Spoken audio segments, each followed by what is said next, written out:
ભાવનગરના મીઠી વરડી ગામના યુવાન આર્મી ટ્રેનિંગ પૂરી કરી પરત ફરતા ભાવભીનું સ્વાગત કરવામાં આવ્યું. ભાવનગરના મીઠી વિરડી ગામના અને હાલ ભાવનગર ખોડિયાનગરમાં રહેતા ડાભી ઉમેશભાઈ રમેશભાઈ આર્મીની ટ્રેનિંગ પૂરી કરી પરત ફરતા તેમના પરિવારજનો અને મિત્રો દ્વારા ભાવભીનું સ્વાગત કરવામાં આવ્યું. આજની ભાવિ યુવા પેઢીઓ ઉમેશભાઈએ જણાવ્યું હતું કે આર્મીમાં જોડાઈને દેશની સેવા કરવા કટિબદ્ધ બનો. ઓકે, આપનું નામ?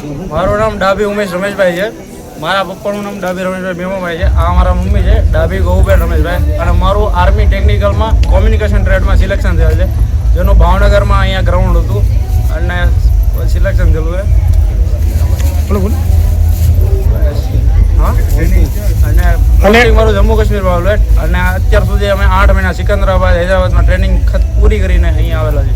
ટ્રેનિંગમાં કેવી તકલીફ પડી હતી અને કેવી ટ્રેનિંગ હતી? ટ્રેનિંગ તો જેમ બધા વિચારે છે એ રીતે હાર્ડ જ હોય, પણ મહેનત અને અડગ મનોબળ સાથે પૂરી કરી.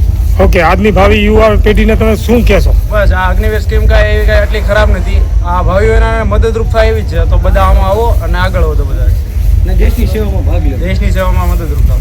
ઇરફાન સોલંકીનો રિપોર્ટ, S9 ન્યૂઝ, ભાવનગર. અમારી તમામ માહિતીથી અપડેટ રહેવા માટે જોડાયેલા રહો S9 ન્યૂઝ સાથે.